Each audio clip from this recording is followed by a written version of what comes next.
Warning, from this point down, it's manga spoilers ahead. So if you guys want to continue watching, it's on you. If Nico Robin were to be found by the Revolutionary Army, would the Straw Hats die? Hello there, welcome to my first What If on this channel, where I discuss and create scenarios based on one simple but important question: what if? For those of you coming from my web novel fanfiction, I am really excited to finally speak to you guys. I really am. If you guys are new here, thank you for stopping by. I am really glad to have you guys on board. So today we'll be answering an intriguing question. What if Nico Robin was found by the Revolutionary Army before she met the Straw Hats? Well, let's dive in. To begin with, Robin's connection to this Revolutionary Army can be traced back to Monkey D. Dragon and his motivations. Now, Dragon was deeply inspired by the O'Hara incident, which destroyed Robin's homeland as well as made her the sole survivor of a big incident. Now, this caused him to transform his group of freedom fighters, which was originally a mercenary group that stirred protests across the islands, into a revolutionary army, fully fledged organization aimed at directly challenging the world government.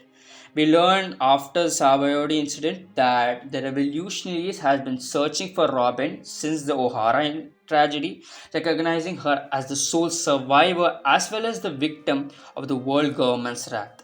But what if they actually found her?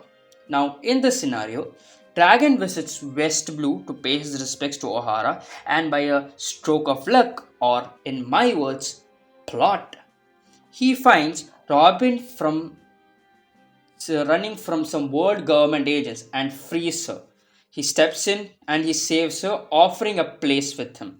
Dragon explains to Robin why he saved her, sharing his belief in the will of O'Hara and his desire to protect her as the last survivor of the island.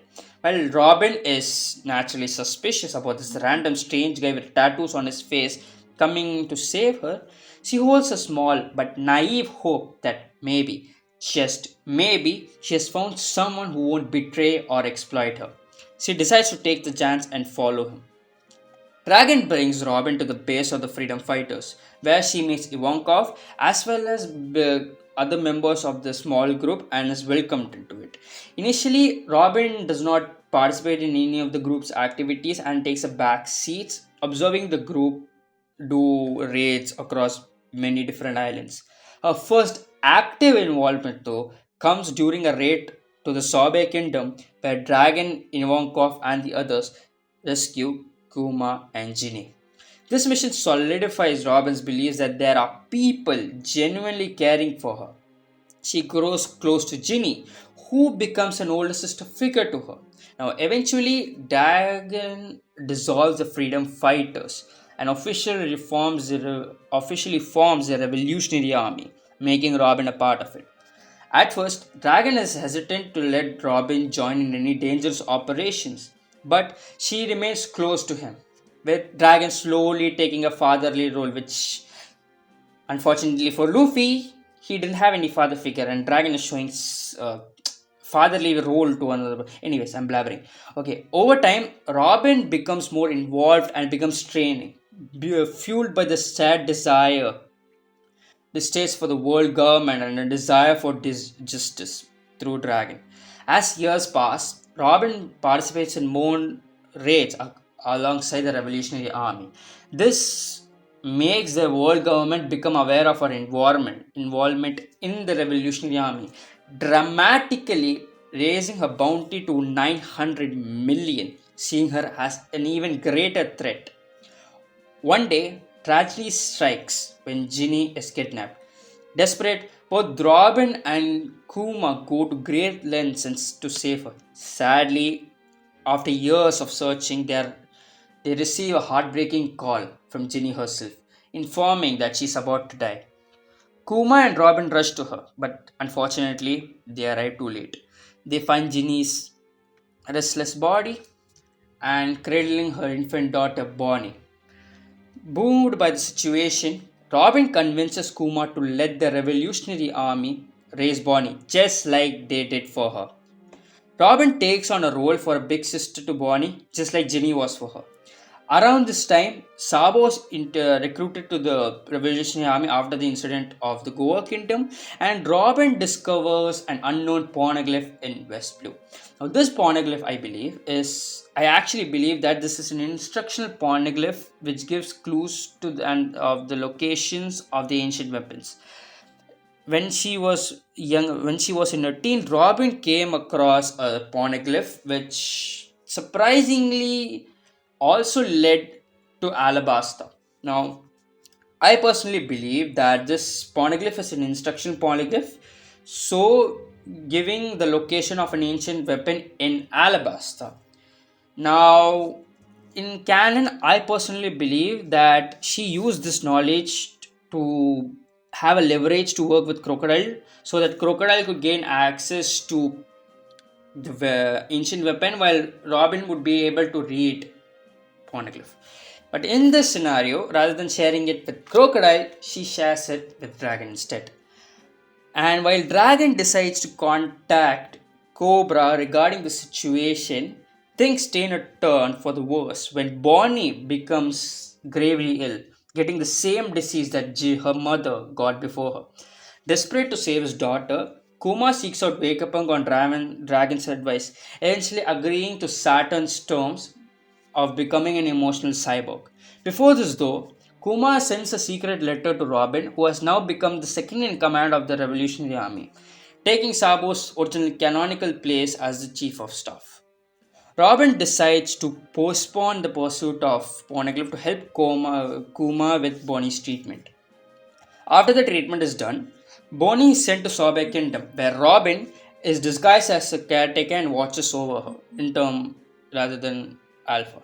Now, Alpha, a cyberpol agent, is tasked with monitoring Bonnie and taking her hostage to ensure that Kuma keeps his promise. But unfortunately, she starts becoming suspicious of Robin due to her weirdly timing. But thankfully, Robin has much more skill in infiltration than Alpha thought, and her disguise holds up.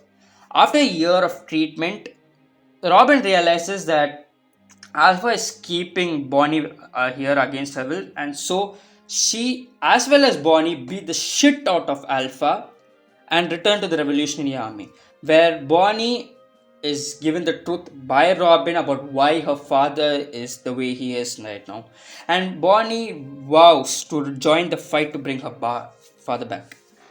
She wants her father to be normal again, to become a family again, to be with her big sister. Now, let's shift focus to the Straw Hat Pirates. Now, in this alternative timeline, their journey through East Blue still remains the same. There's no small change in it. But after reaching Reverse Mountain and meeting Laboon and Crocus, they face with a choice. What route should they take to the Grand Line? Now, if you guys don't remember, in canon, is there are a total of 7 different islands that a log post can lock on into. Now, each of these islands are a beginning to a completely different route that can travel across the first half of Grand Line. Now, in canon, it was Luffy's decision to go to Whiskey Peak, which set them on one side of the path. But would they still choose the same path without the interference of Baroque works? Now, Baroque Works isn't formed this time around since Crocodile is not aware of the ancient weapon, causing him to make Baroque Works as a way to run Alabasta behind the shadows. But for simplicity's sake, let's just say that they still choose the same path towards Whiskey Peak. But upon arriving, the island is just a normal place without Baroque Works, so they stock up supplies and move on. But there is one big change that's going to change the entire story. And that is that Vivi never is part of the crew since she never infiltrated an organization that never existed in the first place. Meaning, there is no hurry to reach to Alabasta, there's no tension to stop a war. The Straw Hats are free without any burdens with them, and they go to the next island, Little Garden, where without Mr. 3, who's part of the Baroque Works, which doesn't exist in this timeline, the crew enjoys their time with giants, Brogy and Dory. But a question arises. Would Nami still fall ill to the infection that she received in Little Garden, or would the Straw Hats choose to wait a year for the log post to be resetted before leaving the alley? And that is going to be the end, because you have to answer that in the comment section.